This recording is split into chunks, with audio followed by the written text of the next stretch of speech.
¿Qué es la que hay, corillo? Bienvenidos a otro episodio más de Así Yo Las Veo. Hoy estamos desde Santa Isabel, desde Sunset Bar and Grill, un espacio sumamente acogedor por el cual usted puede pasar para comer relax, con la vista del mar como estamos aquí. Como siempre y como de costumbre me acompaña el amigo Jaime Colón. Jaime, bienvenido nuevamente. Saludos, Justito, encantado de estar aquí nuevamente en otra oportunidad para llevarle al público televidente, en este caso de los podcasts, lo que es nuestro sentir político, como lo hemos hecho a través de toda la semana. Y en el día de hoy, pues, un episodio especial. Hoy tenemos un invitado sumamente especial. Hoy tenemos al candidato a la gobernación por la Alianza, sí. Candidato oficial del Partido Independentista Puertorriqueño, en conjunto con el Movimiento Victoria Ciudadana de la Alianza, Juan Dalmau Ramírez. Juan, bienvenido, Así Yo Las Veo. Y gracias Salud. Por estar acá con nosotros. Cómo no, un placer estar con ustedes. Juan, ¿vienes de San Juan? Vengo de Salinas. Primero San Juan, paré en Salinas a dar unos saludos a amistades particulares. Mi papá es de Salinas. Ah, perfecto. Nació allí en la zona de la playa. Así que luego entonces llegamos aquí y ahora de aquí salgo para Ponce. Así que esto no para, pero venía obviamente de San Juan de otras actividades. ¿Qué te pareció la ruta a Santa Isabel y particularmente hasta aquí, hasta Sunset?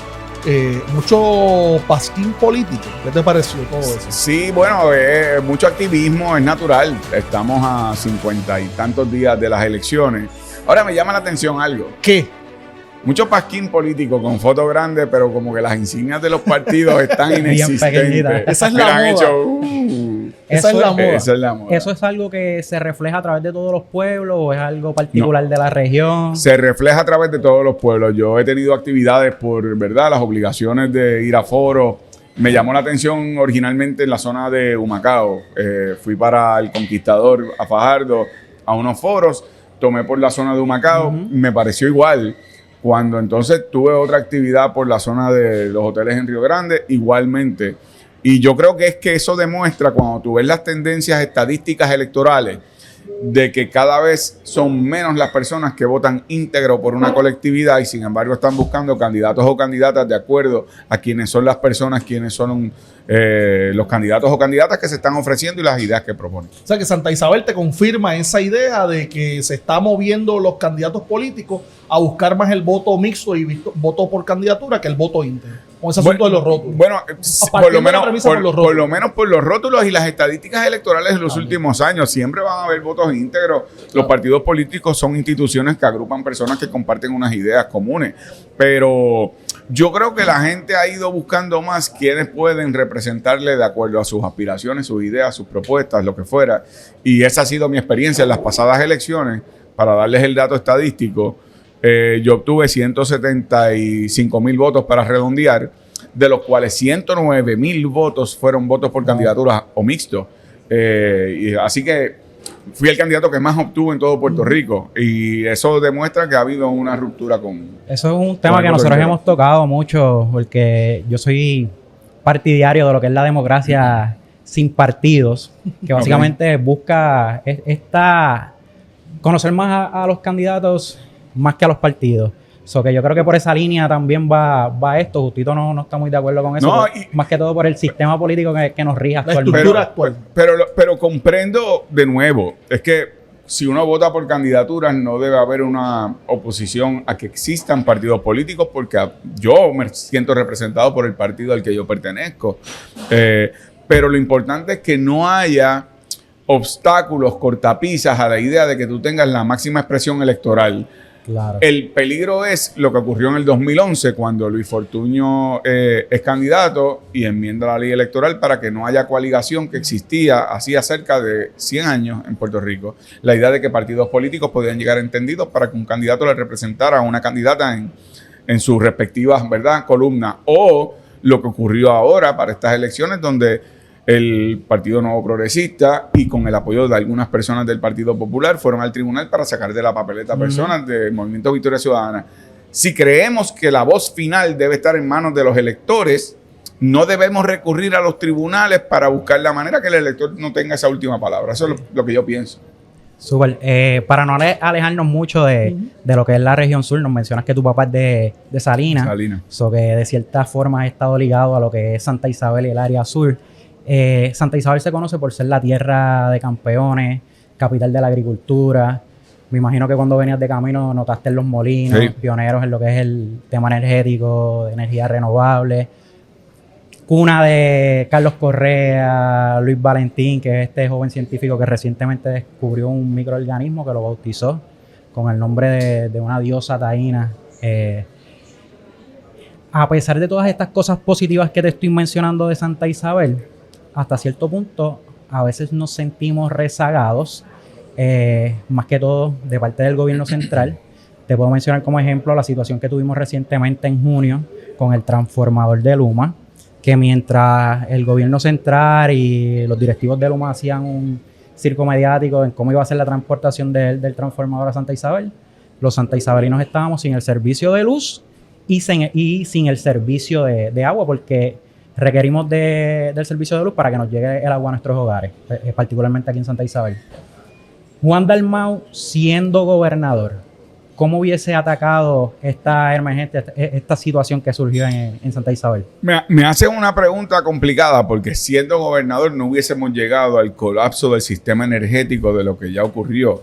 Yo siempre he dicho que el sistema energético debe tratarse como un derecho humano y como tal debió haberse usado el presupuesto para el mantenimiento y reforzar las subestaciones, que yo sé que en Santa Isabel son fundamentales para la zona sur. Y lo que tiene que ver también con evitar la política partidista dentro de un ente de gobernanza energética, que también ustedes recordarán que si estaban los energéticos progresistas, que si los rojos progresistas, lo que fuera, energéticos progresistas. Lo que yo pienso es que nosotros tenemos que recuperar el control del sistema energético. Creo que tenemos que cancelar el contrato de Luma, no para abrir la puerta a un nuevo modelo de privatización, porque siempre el que venga del elemento privado quiere lucro, quiere utilizar los cerca de 16,000 millones de dólares para restablecer el sistema energético para su lucro. Y por lo tanto, eso es algo lograble.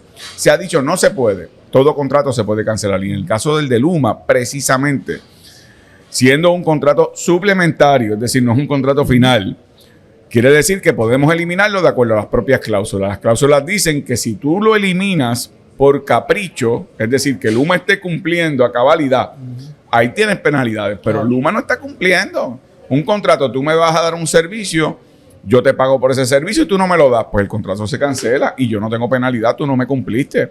Eso es derecho 101. Pero además una transición para adquirir nuevamente el poder como pueblo del sistema energético, pero quienes gobiernen ese sistema tienen que ser conocedores de energía eléctrica, los que son profesores de energía eléctrica en el recinto universitario de Mayagüez, los que son personas asociadas al tema económico, los que son abonados comerciales, residenciales, industriales, lo que pueden ser parte de la comunidad que se afecta con ese ecosistema energético, lo que es energía renovable para generación, pero tenemos que dar pasos para recuperar eso. Y yo no creo que la privatización nos sirvió bien. Pasó con acueductos y alcantarillado con ondeo. ¿Tú recuerdas? Juan, yo quisiera... El asunto de Luma, tú lo has desarrollado en múltiples ocasiones, en múltiples plataformas de comunicación y sin duda alguna es el tema principal de la campaña eleccionaria de noviembre del 2024. Pero un tema que se ha estado discutiendo durante los meses pasados es el asunto de la alianza. La gran alianza, esa alianza de país que se ha formado a partir de instaurado el gobierno Pierluisi, Jennifer González y compañía. Pero para amarrar un poco con el asunto de nuestra zona sur, de nuestra región sur, de nuestro, por ejemplo, nuestro distrito senatorial de Guayama, la alianza sale o ha salido de la zona metropolitana. Hay quizás una percepción de eso. Te hablo, por ejemplo, un caso particular. Por ejemplo, tú tienes el municipio de Salinas, donde tanto el PIB como Victoria Ciudadana están postulando candidatos a la alcaldía. Tienes el caso de Ponce, en el distrito senatorial de Ponce, donde tanto el PIB como Victoria Ciudadana tienen candidatos a la alcaldía. Ponce, yo hubiese esperado, una vez se concretó el asunto de la alianza, yo hubiese esperado que Ponce fuese uno de los municipios donde se lograra una alianza, por ejemplo, detrás de figuras como José Hernández Lázaro, que es el portavoz de la legislatura municipal de Victoria Ciudadana. Sin embargo, él se movió a correr al distrito representativo número 24 y hay 2 candidatos a la alcaldía allí en Ponce. Así que sale la alianza del área metropolitana y logra moverse, por ejemplo, a lugares como la zona sur para poder lograr sus objetivos electorales. Mano, ¿tú sigues el boxeo? Sí. Sí. ¿Tú sabes cuál es la instrucción principal que da un árbitro? ¿Cuál? Protégete en todo momento. Claro. Nosotros como alianza, una vez decidimos hacer este entendido, estábamos convencidos que la ley electoral que aprobó el PNP unilateralmente, diseñada por Tomás Rivera Chats, era para evitar que hubiese entendido como una alianza de la cual nosotros proponemos. Y esa ley demostró precisamente lo que nosotros pensábamos. Teníamos que protegernos en todo momento, que no nos sacaran de la papeleta electoral. Es decir, no meramente ya que te critiquen como candidato, es que te podían sacar de la papeleta electoral y no ser opción de cara a las próximas elecciones. Entonces la ley dice lo siguiente: si tú eres un partido por petición, tienes que postular por obligación un candidato a la gobernación, un candidato a comisionado residente, tienes que postular 50% de los candidatos a las alcaldías y por lo menos un candidato por acumulación al Senado y uno a la Cámara. ¿Qué sucedió? Que aunque ni el PIB ni Victoria Ciudadana somos partidos por petición, teníamos que protegernos porque pensamos, va a venir a alguien del PNP o del Partido Popular a cuestionar, oye, ¿por qué tratas distinto a los de por petición? Exígeselos a todos. ¿Y dónde íbamos a terminar? En el Tribunal Supremo, que fueron los mismos que sacaron a precisamente los candidatos de Victoria Ciudadana de la papeleta porque tienen una mayoría del PNP. Así que tuvimos que postular candidatos a 50% de las alcaldías y en otros casos por organización interna de cada colectividad. Esto es un proceso único, histórico. Pero ese caso particular de Ponce, donde quizás se hubiese esperado que hubiese uno de los dos, por ser un municipio cabecera de distrito, por ejemplo, por tener una idiosincrasia particular, el issue del alcalde suspendido, el doctor Luis Irizarry Pavón, quizás una probabilidad de triunfo, una figura tan fuerte en Ponce, por lo menos en términos estrictamente municipales, como José Hernández Lázaro ayer de la legislatura municipal. Claro. ¿Por qué no se logró ese entendido? Bueno, mira, porque como tú señalas, contrario a los otros partidos, tal vez, en este caso no fue el metrocentrismo el que determinó cómo se iban a hacer las cosas a nivel local. Es decir, tal vez hubo personas que no estaban dispuestos o dispuestas a ser candidatos a unos puestos electivos en estos momentos. Tal vez es que cada colectividad a nivel de unos municipios o unas regiones tenían una organización más fuerte o menos fuerte y decidieron postular o no postular. Así que tuvimos que tomar determinaciones respetando nuestras diferencias. Recuerden que la alianza no es una fusión, no somos lo mismo, pero hemos construido algo histórico, que es que dos partidos distintos echamos a un lado nuestras diferencias marginales para apoyarnos mutuamente porque tenemos enormes consensos que inspiran al país a que podemos hacer algo distinto.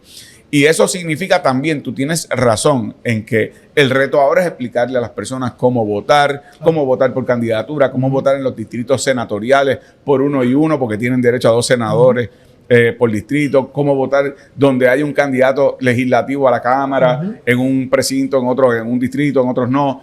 O sea, ese va a ser el reto ahora, en el tiempo que queda. Pero tienes razón, nos ha tocado un poco a nosotros en la alianza, y por decirlo coloquialmente, mano, nos tocó comer sopa con tenedor. O sea, teníamos la sopa, pero el instrumento no era el tenedor. Entonces, teníamos la alianza, pero el instrumento no era el código electoral de Tomás Rivera Chats ni del PNP, y tuvimos que hacer lo más que pudimos para por lo menos que el país tenga esa opción de cambio. Claro. Esto de la alianza, precisamente por ser algo nuevo, es algo que es muy curioso para las personas que persiguen la política. Justito me preguntaba en el podcast anterior si yo me atrevía a decir que después de estas elecciones de Juan Dalmau o Manuel Natal no salir electo sería el fin de la alianza. Yo creo que teniendo a Juan Dalmau aquí presente es la persona idónea. No, eso es una buena pregunta. Es una buena pregunta. Si tuviéramos la oportunidad de conversar con Juan, se lo hubiésemos hecho como lo estamos haciendo ahora. Sí, hombre. ¿Muere la alianza sin una victoria de Juan Dalmau y Manuel Natal en estas elecciones? Mano, es una gran pregunta y la respuesta es para nada. Este es el inicio de una nueva forma de hacer política en Puerto Rico. Y yo tengo el honor de estar participando en esto con tantas personas que de forma desprendida dieron un paso hacia adelante y hacerse disponibles para este proceso de la alianza. Fíjense ustedes de lo que estamos hablando. Y digo, nosotros somos de unas generaciones distintas, pero esto es un país que estaba acostumbrado a dos modelos de gobernanza, por lo menos en los últimos 55 años. Y que aquí no podía haber alianza con nadie. Los partidos políticos eran instituciones que eran monocromáticas, eran homogéneas. Aquí nadie puede mirar para el lado. De repente, en las últimas elecciones ha habido unas rupturas. Y ahora te llevo, ¿verdad?, a lo que estamos más familiarizados. Comenzó una ruptura con la idea de que hubo candidatos independientes y candidatas independientes que comenzaron a sacar votos que era inimaginable en otros momentos. De repente un candidato del Partido Independentista crece 7 veces los votos que jamás se había pensado el PIB podía no solamente obtener, que es que ningún partido en la historia política de Puerto Rico ha crecido 7 veces de una elección a otra, ese apoyo. Alexandra Lugar obtiene 14% como obtuve yo. De repente una fuerza electoral de 28%. Eso no significa que los votos se transfieren como, ¿verdad?, transacciones financieras, pero lo que significa es que por lo menos ese 28% dijo, yo no voy a votar por esos dos partidos que nos han gobernado. Así que el potencial de crecimiento y de inspirar al país a hacer algo distinto lo estamos haciendo por primera vez, Victoria Ciudadana y el PIB. Y yo estoy seguro que esto va a romper no solamente la cultura de cómo la gente ha votado, es que es la cultura también de cómo hacer política. Yo noto el Partido Popular del PNP, y esto se los estoy diciendo a ustedes, estamos aquí entre nosotros, nadie nos está viendo. Yo noto que las campañas políticas de ellos parecería ser del manual del 1985. Hoy vimos un videíto que estaba jovencito. No, están duros, ¿verdad? Hay unos anuncios que son una cosa como si estuvieran guardados en una cápsula que alguien enterró en los 80 y la están sacando ahora. Tú sabes aquellas cápsulas que enviaban al espacio con los discos viejos. Y, las cápsulas de tiempo. Sí, las cápsulas del tiempo. Pero, mano, las fórmulas de comunicación, incluida esta. Claro. Oye, la oportunidad de que ahora hay más democracia en la comunicación, de que tú no dependes de 3 canales, de 2 periódicos, de que tú tienes que depender de quién es el que te va a editorializar o que es un sonido de 30 segundos cuando esto es una entrevista que la gente va a ver íntegra. Oye, eso es un cambio completo también en la forma que se hace política y parece que hay gente que no se ha enterado. Son muchos factores, pero yo cuando conversaba con Jaime en el episodio anterior del podcast, trataba de hacer esta pregunta un poco más pragmáticamente. Ok. En la práctica, los partidos políticos tienen que postular personas para las distintas candidaturas. Y por ejemplo, la alianza está postulando a Juan Dalmau para la gobernación, en este caso en el PIB por 3ª ocasión. Si Juan estoy apenas comenzando. Claro, sí. Porque Tomás Rivera Chatz, José Luis Dalmau, Jennifer González se han postulado como 40 veces. Así que no te preocupes. Incluso no. Me queda. Por no decir Luis Ferrer. Y un episodio. Por no decir Muñoz Marín. No me provoque, pues yo sé por dónde va. No, pero óyeme. Juan Dalmau, por ejemplo, en un caso hipotético en estas próximas elecciones, que pierda la elección, sería su 3ª derrota. Yo nunca he perdido. Bueno, todo depende del cristal con que se mire. No, depende cómo tú defines ganar o perder. Claro, bueno, eso podemos estipular ese asunto. Ahora bien, Manuel Natal en el caso de San Juan, por ejemplo, si pierde su elección sería su 2ª derrota. ¿Estaría la alianza, por ejemplo, postulando a una persona que independientemente cómo se quiera ver, la verdad es que no ha logrado ser el gobernador electo de Puerto Rico en las 3 ocasiones que se ha postulado? En el caso de Natal, no ha logrado ser el alcalde electo de San Juan en las 2 elecciones que se ha postulado. Entonces, ¿quién sería esa alternativa para la alianza? Es la pregunta que nos hacíamos nosotros en el podcast. Entonces, mencionamos incluso candidatos. Mencionamos, por ejemplo, en el caso del PIB tienen a Adrián Márquez, a María de Lourdes, Adriana Gutiérrez, Adrián González Costa. En el caso de... O sea, que tampoco es como que estamos pensando que son ustedes y nada más. En el caso de Victoria Ciudadana, igualmente hay personas con una trayectoria social y política de primera. Yo, por ejemplo, reconocía a un José Bernardo Betito Márquez, que pudiese ser ese... Olvin Valentín, que pudiesen ser esos... Rosa Seguí, Eva Prado. Claro. Se ha levantado un nuevo liderato como nunca antes lo habíamos visto en ningún otro partido político, de una forma en donde 2 instituciones han logrado esos espacios.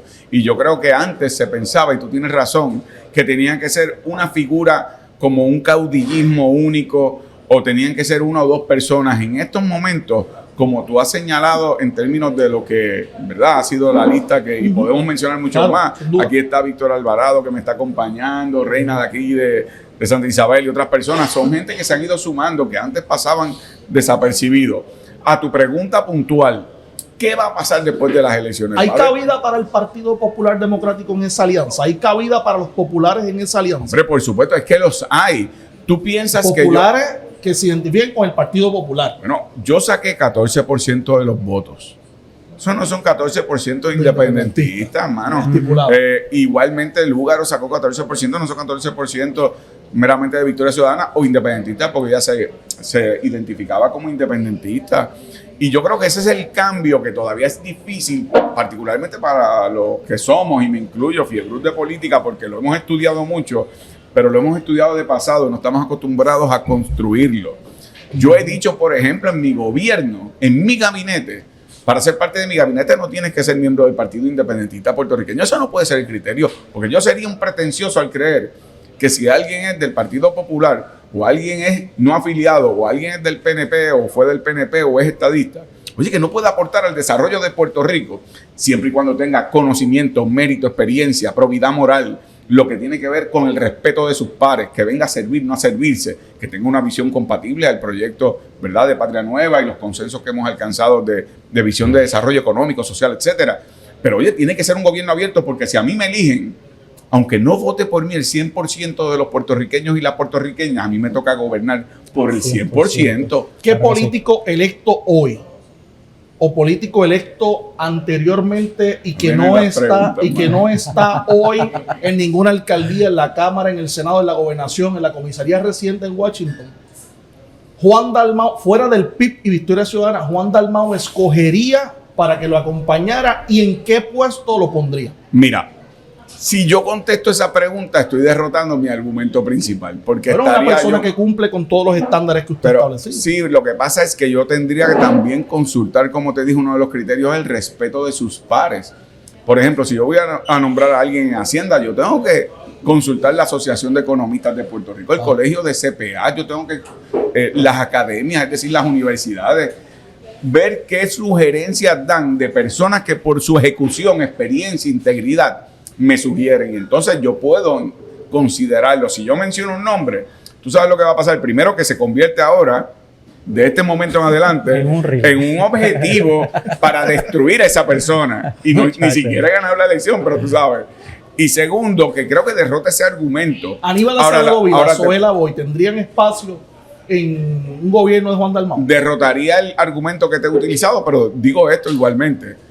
Yo he tenido conversaciones con ambos, y con Zoela Boy tuve la oportunidad de colaborar en el Senado. Fuimos coautores de medidas legislativas, dimos batallas sobre el tema de los procedimientos criminales contra menores en la legislatura. Igualmente hubo otras personas como legisladores independientes. O sea, mira uno de los errores que aquí se comete. Los gobernadores de turno se reúnen típicamente con su caucus. El grupo de legisladores de su partido. Oye, ¿qué pasa? Que los otros partidos no tienen nada que aportar. A mí me gustaría, como gobernador, reunirme con todas las delegaciones. ¿Cuáles son tus 20, 30, 40 propuestas legislativas prioritarias? Y nos sentamos. No vamos a estar de acuerdo en todas, pero es que de eso no se trata. Se trata en donde, si de 20, 10 estamos de acuerdo, 5 tenemos dudas y hay que trabajarlas, y en 5 no estamos de acuerdo, tenemos un camino de 15 propuestas que pueden ayudar al país. Pero no puede ser que el que gana se lo lleva todo y nadie cuenta nada por la política partidista, porque una vez acaban las elecciones, y seguramente el 2 de enero, la responsabilidad es para gobernar para todos y todas, no para el partido por el cual tú corriste. Y eso tiene un efecto perverso también, rápidamente, y perdona que me extienda, y es el efecto también de cómo se reclutan en el gobierno. Hay personas con mérito que ese, si no fue el que estuvo en mi caminata, o no es el que me ayudó a mí económicamente, ese no va a estar aquí. O ese está escondido en una esquina. Y tiene experiencia, o quiere aportar, o tiene conocimiento. Hay que nombrarle de supervisor al que estuvo conmigo. Oye, no pasó en estas 2 semanas anteriores que le dieron un contrato de 6 meses en el Departamento de Educación de $262,000 al tesorero de la campaña de Jennifer González. Y a la directora de William Villafañe. Hombre, y a la directora de campaña de William Villafañe, otro. Entonces, cuando a mí me dicen, oye, ¿de dónde van a salir los chavos para hacer las cosas? Bueno, acabando con la poca vergüenza es un buen comienzo, porque eso es una poca vergüenza, donde no llega el dinero. ¿De dónde hacen? Educación especial. Educación especial. Hacen un montón, decían bultos. Bultos es una palabra gloriosa para lo que eran unas fundas. Eran unas fundas. Que, con el logotipo, el nombre, si no les podía da faltar. mucho sol, no podía faltar. si les da mucho sol, el sticker hace y se sale. Yo, mano, es que así no se puede. Y nada, aprovecho también estos espacios para desahogarme, así que gracias. Juan, Puerto Rico ha estado acostumbrado un poco durante los últimos años a dar golpes de castigo, voto de castigo a los políticos cuando le fallan, simple y sencillamente, pero también es cuando se toman decisiones que resultan un poco antipáticas para el electorado y que esos políticos entienden que es lo mejor para el país, desde su óptica claramente está. A lo mejor Luis Fortuño entendía que la Ley 7 era lo mejor para Puerto Rico, pero Juan Dalmao, Justo Torres, Jaime Colón, podemos entender todo lo contrario. Pensar desde el saque que la Ley 7 no era lo mejor para Puerto Rico, despedir empleados no era lo mejor para Puerto Rico, pero está esa controversia, esa situación entre darle el voto del castigo a los políticos en ocasiones cuando se toman decisiones antipáticas. Partiendo de esa premisa y con la volatilidad del puertorriqueño en ese sentido, ¿es Puerto Rico un país gobernable? ¿Es Puerto Rico un país restaurable? Sí lo es, pero eso requiere una transformación en la manera en que gobernamos, de la gobernanza. Eso requiere romper con unos paradigmas, con unos modelos, con unas estructuras. Y eso es un reto. Es importante destacar que todavía aún aquellos que pueden creer que quieren un cambio no dejan de resistirse, ¿verdad?, inintencionalmente a ese cambio. Yo creo lo siguiente: el país va a aceptar que se tengan que tomar decisiones difíciles cuando el gobierno pueda hablarle con las manos abiertas que se tomaron todas las decisiones responsablemente, y esta es la consecuencia de lo que tenemos que enfrentar ahora. Pero cuando tú tienes un historial de acciones irresponsables que te llevan a una condición como la quiebra de la Autoridad de Energía Eléctrica, la quiebra de la Autoridad de Acueducto de Alcantarillado, la quiebra de la Autoridad de Puertos, aquí los gobiernos del bipartidismo rojo y azul lograron quebrar no una, no dos, 3 corporaciones públicas que eran monopolios. Para quebrar una, tú tienes que ser un irresponsable. Para quebrar 2, tú tienes que ser un incompetente. Para quebrar 3, tú tienes que ser un campeón universal como Carlitos Colón en la lucha libre. Que vaya de güey, es de Santa Isabel. Es de Santa Isabel también. Gloria de Santa Isabel. Carlitos. Oye, hermano, ¿tú sabes lo que es eso? Es como si tú fueras el dueño del único garaje de gasolina en Santa Isabel. El único. El único. O sea, que hay... Santa Isabel. O sea, que hay que... Es que yo soy de Cagua. Hay que abrir los libros. Para que no se quejen. Hay que abrir los libros para que la gente sepa cuál es la realidad. Transparencia. Hay que comunicarse con la gente. Cuando tú vas a tomar decisiones, tú tienes que preparar al país. Mira, esto fue lo que se hizo, esto fue lo que pasó, esto es lo que tenemos que hacer. El país conoce y da los pasos. Mi experiencia, por ejemplo, yo trabajé con la comunidad sorda cuando fui senador. Yo no vine a imponer una propuesta legislativa. Yo me reuní con los sectores, intérpretes de señas, comunidad sorda, escuelas como la San Gabriel, que, pues, ¿verdad?, que es de estudiantes sordos.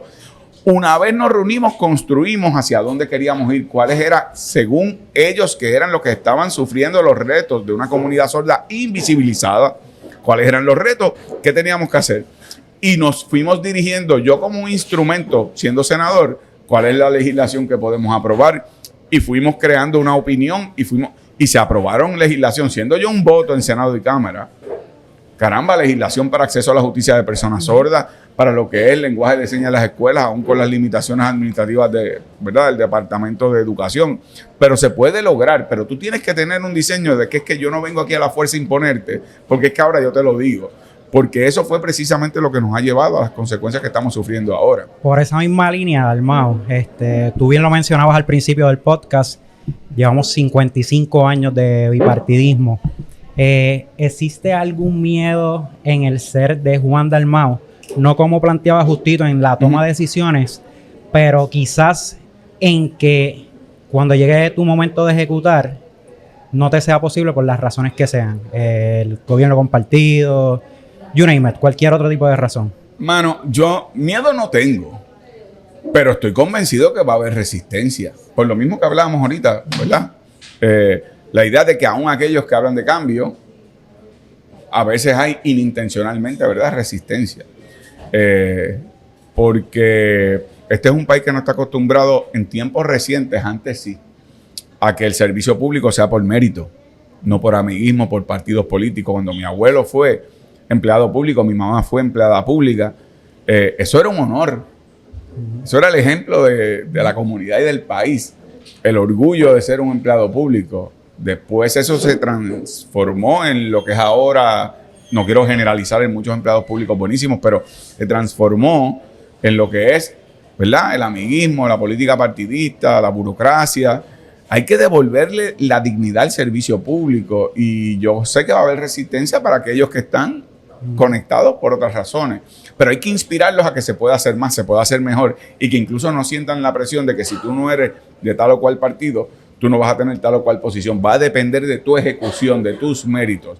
Así que eso va a ser un reto, más que miedo, reconozco que va a ser un reto. Va a ser un reto esta elección, porque... ¿Por qué? Porque ustedes saben que quedan menos de 60 días para las elecciones. Y particularmente quien muestra más amenaza a ese cambio es el liderato del PNP y Jennifer González. Y yo, en una semana y media, pasé de ser madurista, comunista, ateo, narcotraficante, iba a quitarle el internet a la gente, iba a quitarle las propiedades a la gente, iba a quitarle también los carros a la gente. Y lo último que dijeron es que si yo gano tienen que sacar los chavos del banco. Esto que estoy diciendo que parece un chiste, lo dijeron líderes electos o aspirantes del liderato del PNP. Puedo decirlos por nombre y apellido. Cuando iban diciendo que yo era ateo, mami me llamó. Y me dijo, Juancho, bueno, en casa me dicen Juancho, ¿por qué dicen eso de ti si tú fuiste monaguillo? Y yo, bueno, mami, esto es así. Le he hecho esta historia anteriormente. Y ya cuando iban por narcotraficante me dijo, ¿qué es lo próximo? Porque me están llamando mis amigas. Lo que quiero decirle al país es que quien le habla así a usted es porque prefiere apostar al miedo por el déficit de virtud propia que tiene. Porque si alguien tiene ejecución política, ideas, propuestas e historial que puedan acompañar esas propuestas con credibilidad, no depende del miedo, ni de falsificaciones, ni de disparates para hacer eso. Pero ahí es que estamos.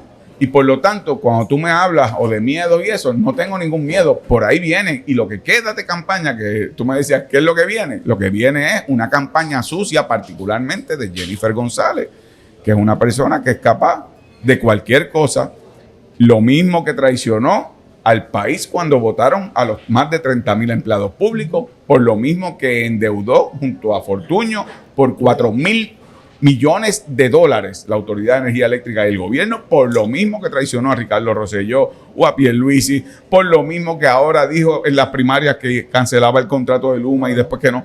Ahí es el oportunismo político, así que yo estoy listo para eso. Pero ese es el gran reto, brother. Más allá de miedo, lo que hay es retos por delante, pero estoy dispuesto a enfrentarlos todos. Con eso dicho, Dalmau ha sido enfático, no tan solo, ¿verdad?, con estas expresiones, sino en otras entrevistas, que no eres socialista, no eres comunista, no eres ateo. ¿Quién o qué es Juan Dalmau? Pero yo quiero añadirle algo a esa pregunta. Sí, hombre, pregunta. Yo sé que venía por algún lado, venía. Sí. Yo sé que venía. Porque sí, está ese asunto de todos los epítetos que te han dicho, cosas que algunas del saque se nota que no son ciertas. Pero, por ejemplo, se ha hecho una campaña de parte del PIB y de la alianza directa a los jóvenes para pedir que los jóvenes salgan a votar, cosa con la que yo estoy totalmente de acuerdo. Ahora bien, por ejemplo, en las pasadas elecciones, después del verano del 19, que el pueblo se tiró a las calles, que nos tiramos a las calles, para sacar a Ricky del gobierno y al chat de los brothers, se hizo una petición igualmente para que los jóvenes se insertaran más en el asunto político y participaran de los eventos electorales. De ahí mismo vimos como en las elecciones del 2020 a esos jóvenes que se le hizo el llamado, fue entre 18 y 29 el rango de votación más bajo del pasado evento electoral. De cara a estas elecciones, los jóvenes, por ejemplo, no representan un gran número de nuevos inscritos en comparación con el pasado evento electoral.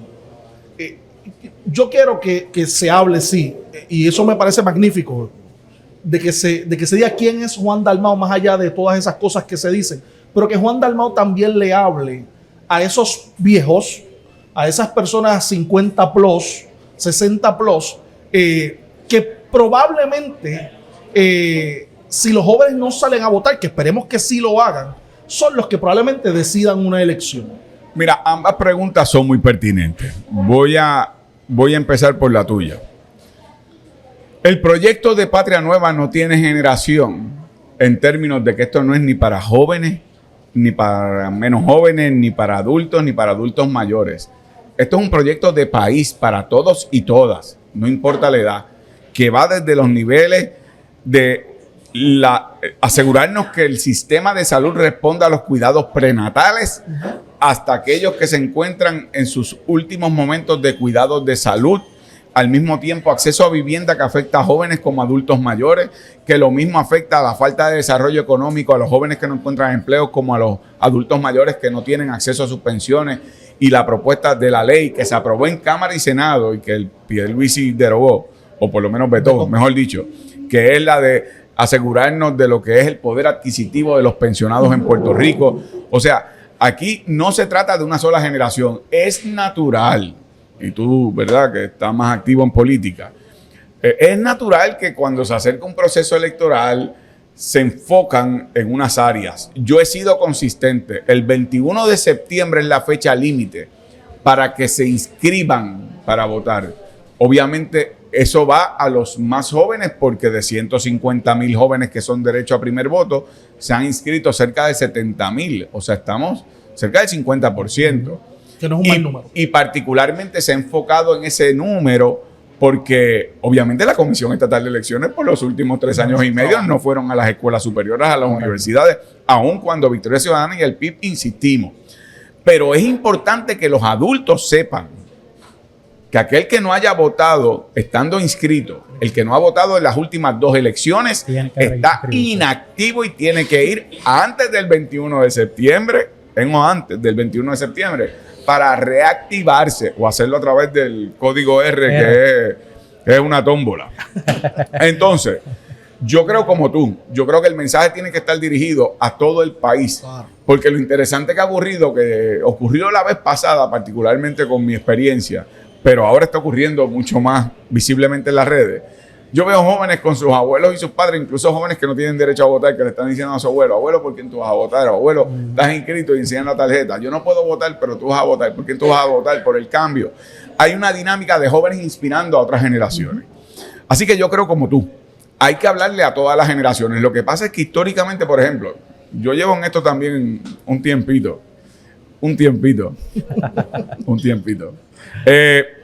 Siempre dicen, no, es que por el PIB siempre votan los jóvenes. Votan jóvenes, pero votan personas de otras edades. Igual por Alexandra Lúgaro. No, solamente los jóvenes. Es que yo vi gente que no eran jóvenes que estaban votando por Alexandra. O sea, esa definición de que no, este vota por este.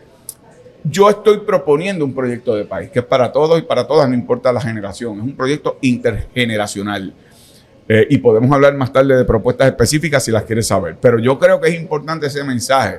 Si usted que nos está viendo, no importa su edad, no está inscrito hasta el 21 de septiembre. Y si no ha votado en las últimas 2 elecciones, aunque esté inscrito y tenga su tarjeta, hasta el 21 de septiembre para reactivarse. Si no lo hace, aunque quiera, no va a poder votar. Mejor reactívese, inscríbase y después decide. No tiene que estar decidido ahora.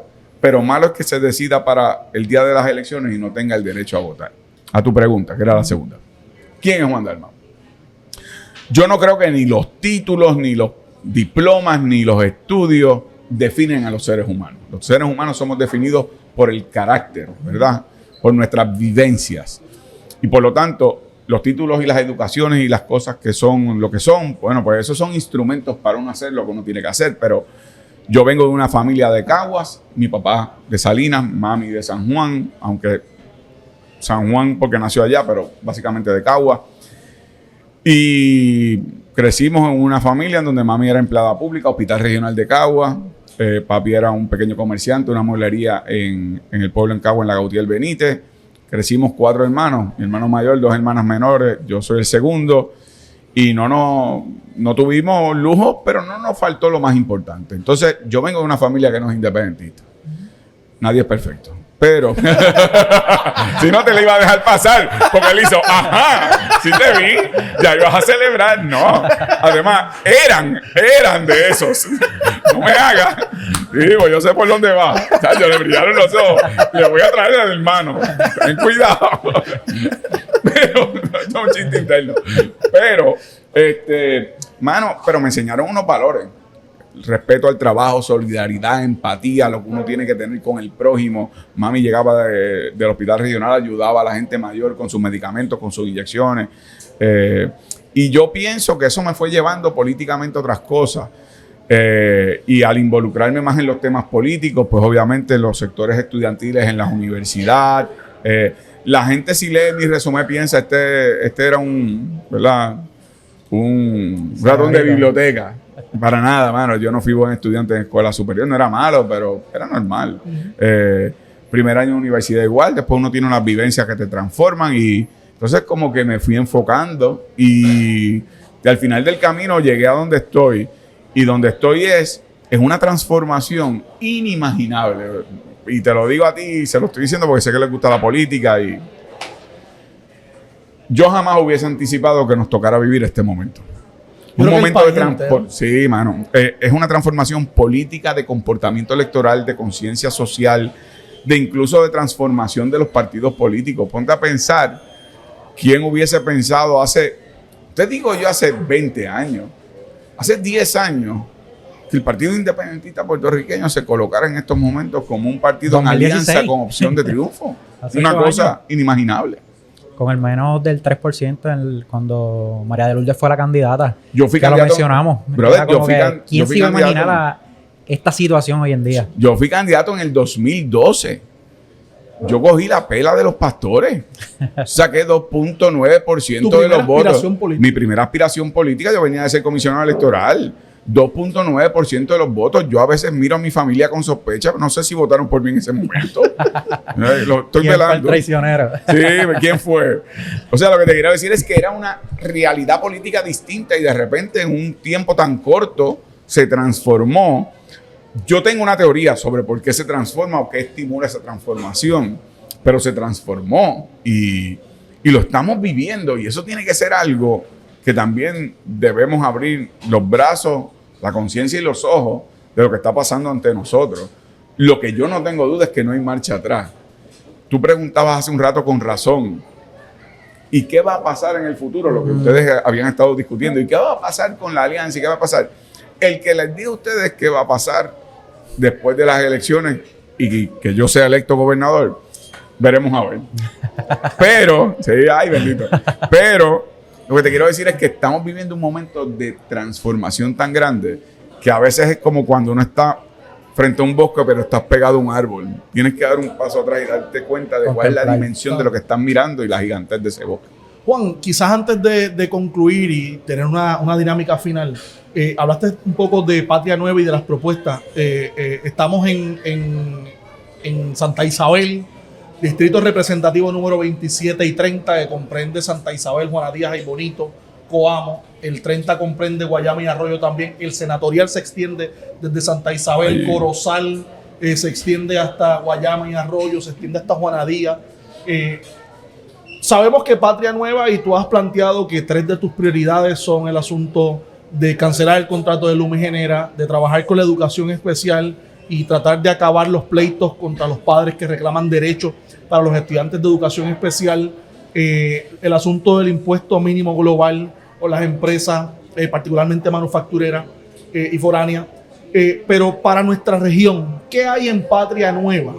¿Qué propone, qué trae a la mesa Juan Dalmau para nuestra región sur de Puerto Rico? Bueno, yo creo que un poco comienzo con tu pregunta anterior. El problema de acceso energético que impacta particularmente a esta zona.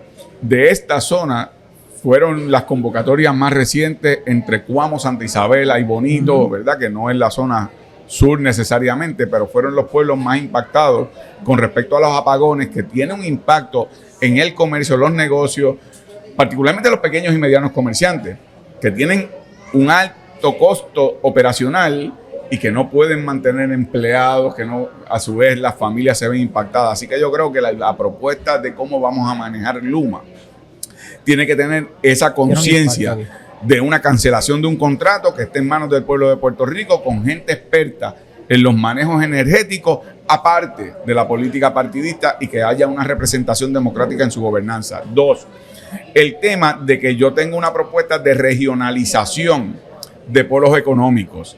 No todas las regiones tienen las mismas características. La idea de que aquí solamente debe haber una política turística, una política económica manufacturera, una política que desconozca lo que son particularidades. La zona sur tiene un puerto de transbordo que actualmente en Ponce para lo que sirve es para turismo en términos de cruceros, pero no se está utilizando para exportación de productos. En el caso de un pueblo como Santa Isabel, que tiene una producción agrícola que puede ser, es verdad, además de para seguridad alimentaria para nosotros, lo que tiene que ver con la exportación de productos. Además de eso, el tema ambiental, la zona sur ha sido víctima, casi un depositario de desechos tóxicos. Si tú tomas desde Guayama, Salinas, si tú tomas ustedes que son los vecinos de esta zona, hasta Peñuelas, tú te das cuenta que ahí las amenazas no solamente de las cenizas de la empresa carbonera, de lo que fue la amenaza del gasoducto del sur, de lo que habían sido las petroquímicas. Nosotros tenemos que tener una conciencia particular de limpieza ambiental en esta zona para la productividad agrícola y la calidad de vida de la gente, pero también para que puedan vivir de manera saludable, hombre.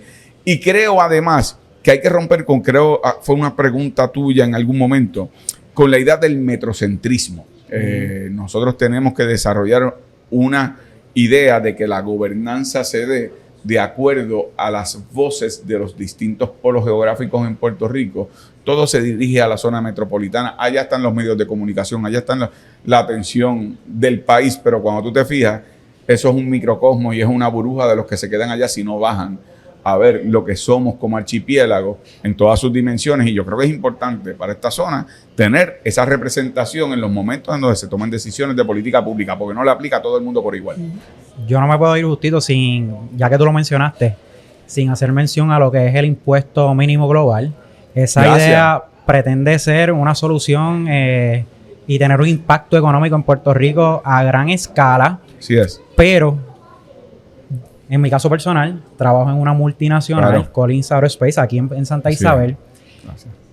¿Hay algún impacto negativo con esa propuesta? Entiéndase que debido al incremento en el impuesto que se le va a establecer a estas empresas, decidan irse de Puerto Rico y quizás lo que queríamos solucionar porque iba a tener un impacto económico se vuelva un problema de empleo, porque por lo menos creo que se están considerando 100,000 empleos que impactan estas multinacionales. En el caso de Santa Isabel estamos hablando de más de 1,000 empleos. Mira, yo no quiero que tú pierdas tu empleo, ni nadie que depende de empleos con esas empresas. Esta es mi preocupación y te lo digo porque es así.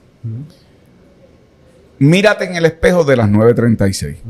Las 936 era, dentro del Código de Rentas Internas Federal, una sección que otorgaba a empresas ubicadas en Puerto Rico unas contribuciones necesarias con respecto a que no pagaban en Puerto Rico ni repatriación de ganancias y creaban unos empleos, etc.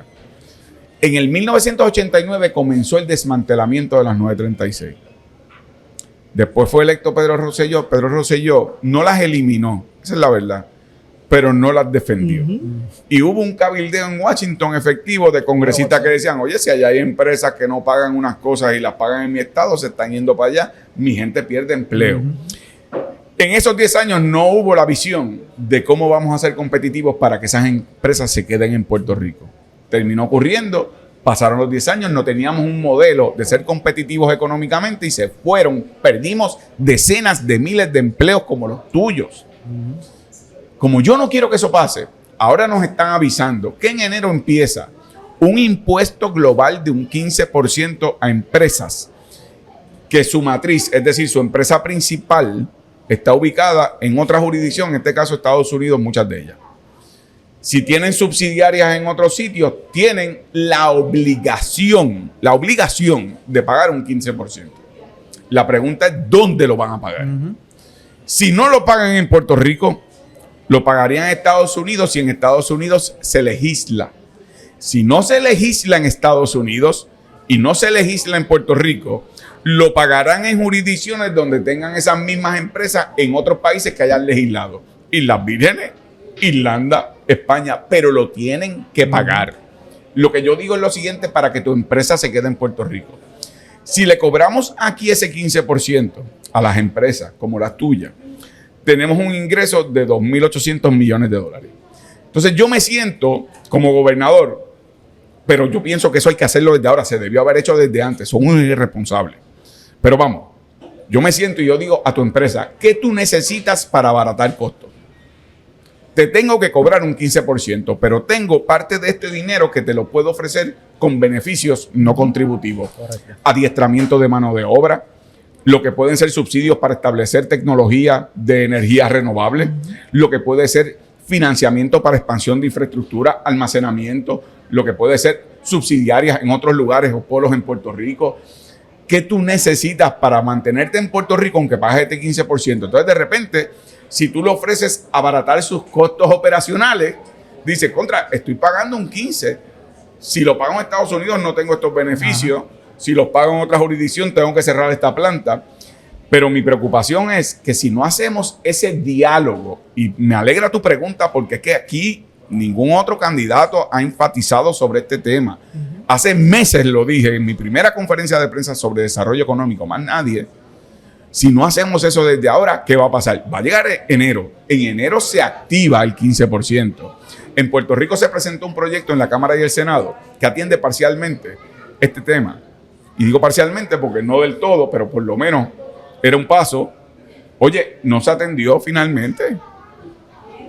Y vamos a llegar enero con una mano adelante y una atrás. Y si tu empresa tiene que pagar el 15% en Islas Vírgenes, en España, o si se aprueba la legislación federal allá, tu empresa va a decir, oye, tengo que pagar un 15%, me cuesta, y aquí en Puerto Rico no hay un modelo que me estimule quedarme aquí porque no me ofrecen nada.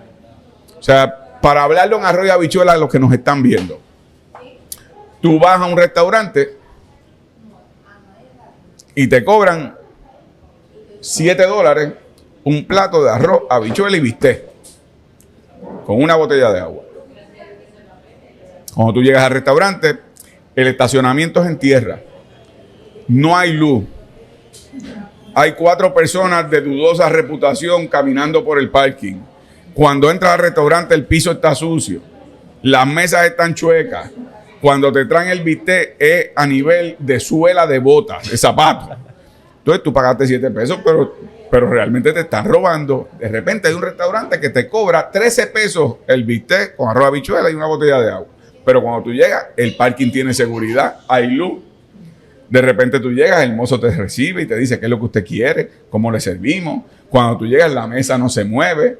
Más o menos así como donde estamos. No voy a dar el plug, pero ellos lo dieron ya. Oye, pues tú pagas por el buen trato, por el buen servicio, porque al final del camino es una inversión que tú haces. Así mismo con las empresas, si tú le ofreces, como hacen en Singapur, Irlanda, Malta, Chipre, etcétera. Incentivos no contributivos. Exacto, incentivos no contributivos. ¿Y cómo es visto Puerto Rico ante el mundo a sabiendas de la situación política de Puerto Rico con los Estados Unidos, a sabiendas y estipulamos de que Puerto Rico es una colonia? ¿Cómo es Puerto Rico visto por el mundo ante este escenario del impuesto mínimo global? Mira, en el caso del Código de Rentas Internas Federal, bueno, claro, que nos aplica a nosotros, claro, Puerto Rico es tratado como una jurisdicción extranjera. Y por lo tanto, por eso es que se pudieron aprobar incentivos en su momento como la sección 936. Nosotros habíamos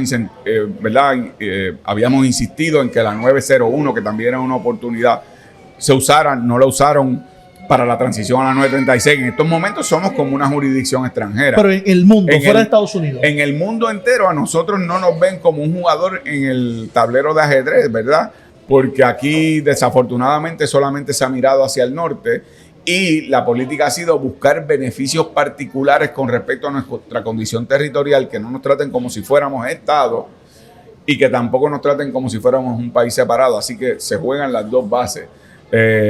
Pero en términos internacionales yo no veo en este momento, salvo las empresas que se encuentran aquí, que han insistido en estos días en los medios de comunicación, no se está hablando de este tema, pero les digo lo siguiente, no me extrañaría que ya mismo vienen algunos empresarios a decir, hay que cabildear en el Congreso para que nos den un break con eso del 15%, y volvemos al mismo libreto de las 936, y cuando venga esa ola, nos lleva a todos.